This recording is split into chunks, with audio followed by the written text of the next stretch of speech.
Everybody says y'all did peyote out there. Did that really happen? Can you, for the record, tell the people if that happened or not? Nah. There was no peyote going on. There was no peyote going on that time. That's for sure. Okay, we got that on the record. Not that time. Not that time. Welcome to Full Court Fits, the show that takes you around the world of NBA fashion while also bringing you the latest, greatest, biggest news in sneaker culture today. I'm Big Waz. Let's go. 14-year NBA veteran, two-time All-Star, three-time All-Defensive Team, which seems kind of low to me. 2014 Defensive Player of the Year, also finished 5th in MVP, and most importantly, fellow New York City legend, Joakim Noah. What's poppin', my boy? What's good? I just wanted to talk to you about a couple of things from your playing career. Back to Florida, you do the back-to-back. You get drafted number 9 overall to the Chicago Bulls. What do you remember about that process? First of all, draft night is so special, and being from New York City, I mean, you can't even imagine, like, okay, we're coming off 2 championships. Hey, this is not a peace sign either. We're back-to-back. I'm in New York City, and I get drafted by the Bulls. I'm home. I remember going out and sitting at the bar with Big Strick, some of the guys that I used to look up to in the street ball tournaments, and real New York legends, rest in peace, Big Strick, and having real conversations. I remember going to the club that night. We were probably like 50 deep. What more can you ask for? Being a young kid from New York City and being able to celebrate that with your people. I mean, it was some of the best times of my life. And then, you get to the Bulls, and it's now the grind starts all over again.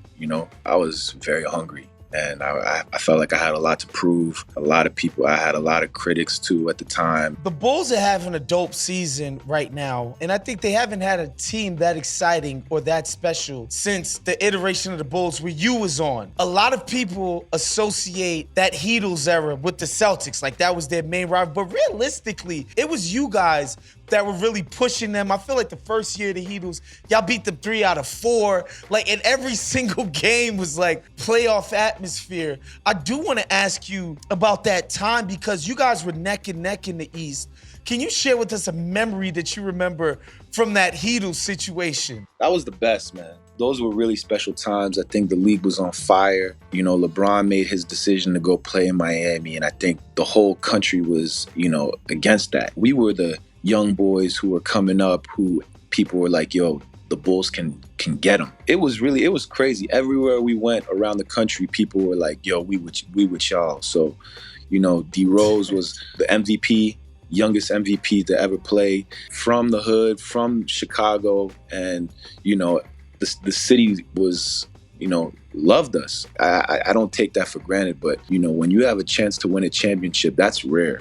And we were carrying that every day. So it's a different kind of workout. It's a different kind of practice when your whole team knows, yo, you got a shot to go get it. Unfortunately, it didn't work out. Like you said, those games were like neck and neck, and then a lot of injuries happen. But it also makes you realize, like, especially with these situations, it's fragile, man. It's really fragile, and you can't take none of that for granted. So when you have a chance to win it, you can't let no bullshit get in the way. Man, and you know what I love most about it, Joe, is that you was beefing with LeBron from the Cleveland days, calling him a bunch of divas, all of that. What was the sort of animosity? And of course, it's basketball; it's not personal. What did the animosity sort of stem from? Do you think? Yeah, competition is a funny thing, man. It's like I realized like everybody that I had like so-called beef with were the people who were in the way of getting that chip. I mean, I think people made it personal, and I think that there were times where I kind of got caught up in it. Yeah, for sure. You might have got caught up in it a couple of times. I got caught up in it. You like it? You think Cleveland's cool? I mean, I never heard anybody say I'm going to Cleveland on vacation. I think that's what people love about sports. There's a beautiful part of competition, but there's also an ugly side. It's on a big stage, so people saw the ugly side, and they always highlighted highlighted that. It was real, man. There were times where I really felt like, yo, I hated him. I hated everybody who was in the way. I was like, yo, I'm not feeling you. I'm not trying to be friends with you. I look back on it sometimes. I'm like, damn, like I was wilding. But it's just how I felt. I can look at it now and laugh about it now. Have you seen KG or LeBron since, all of the animosity during the playing days, and has it been awkward, or was it just cool? Nah, it's love, man. It's cool. I saw LeBron a lot in the bubble when I was playing with the Clippers. That bubble, it sucked, man. It was really weird, but all the players were always in that bubble together. So there was no running from that. KG, same thing. It was always battle on the court, and there were times where we played a couple All-Star games together and stuff like that. So that we definitely bumped into each other a few times, but there's no friends in battle. And that's how I carried myself. Like, yo, I was every time people hate to say, the term like going to war, but that's how I felt. I felt like I was a gladiator going to war. That's how I felt at the time. Every time I stepped onto the court, when you're playing against guys with that same mentality, there's gonna be clashes. With New York City guys, I can't have you here and not talk about the episode with the Knicks. I do want to ask you though about the infamous meeting with Phil Jackson in, was it Montana or Wyoming? I always get those two places confused. Yeah. Before Montana, you signed, can you please tell us, what do you remember specifically about meeting the Zen Master for your free agent interview? So it was before free agency, and it happened a couple years before, and he wasn't coaching or anything. So it was like before he ended up taking the president job with the Knicks. We had a friend in common. So we were talking about Phil, and he's like, yo, if you want to go see Phil in Montana, you can go check him out. Somehow it happened. I remember the directions to his house where there was no address. It was like, make a left. When you see this tree, make a left. It was that kind of vibe. So we pull up to his house. We finally make it. We knock on the door. Phil opens up his house. He sees us. He's kind of weirded out that we ended up like going all the way to Montana. And I remember him telling me, he's like, yo, what are you doing here? Like, why are you here? And I had nothing to say. I was like, I don't know. And we ended up having a great time, great conversation. It's the Zen Master, it's real. Like there's nothing phony about that. And, 2 years later, I was a free agent and he ended up signing me. Being able to have that time, I really feel changed my life. I mean, just talking to you right now, I feel like you were very impacted by it. But I do want to ask you just one last thing related. Everybody says y'all did peyote out there. Did that really happen? Can you, for the record, tell the people if that happened or not? Nah. There was no peyote going on.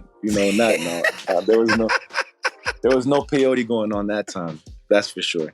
Okay, we got that on the record. Not that time. Not that time. We got that on the record. Man, you're doing something really special with Ciroc for Black History Month. Can you tell the people about what it is you got going on with Puff and them over at Ciroc?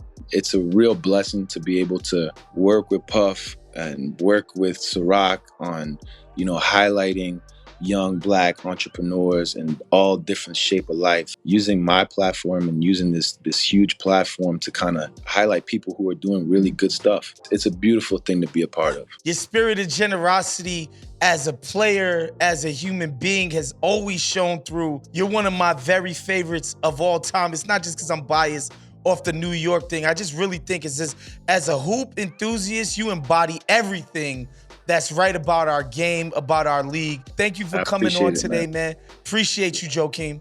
Yeah, big respect, man. Let's get into sneak peek. And first up, the Jordan 3 is coming this NBA All-Star weekend on February 19th in a colorway that's never been seen before. They're calling this the Cardinal, and I think it's because it's a riff on the OG Jordan 7 colorway. It's got the gold accents just like the OG Jordan 7 Cardinal. It's a pretty dope shoe. I can't front. I don't know that it's as dope as the True Blue, which happens to be one of probably in my top 5 favorite mics. I think people are gonna be really into this. It's gonna get a major wide release, so it shouldn't be too difficult to get your hands on this, even on the aftermarket. Again, this will come out during All-Star Weekend on February 19th. Check these out this weekend. Next up, we have the Air Jordan 6 UNC, previously only seen as player exclusives for the legendary North Carolina Tar Heels program.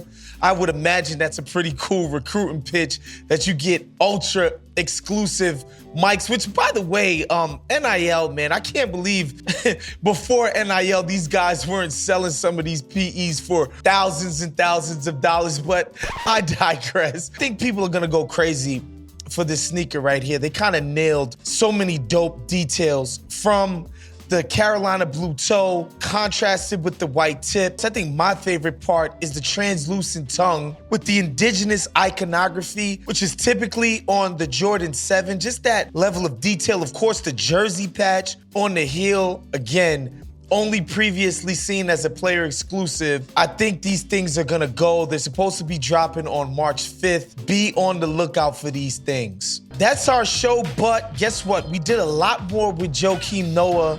We're gonna drop that tomorrow on the Ringers YouTube page. Make sure you subscribe. Make sure you throw that notification on so that every single Friday when Full Court Fits drop, you know when to watch it. We'll see you next week.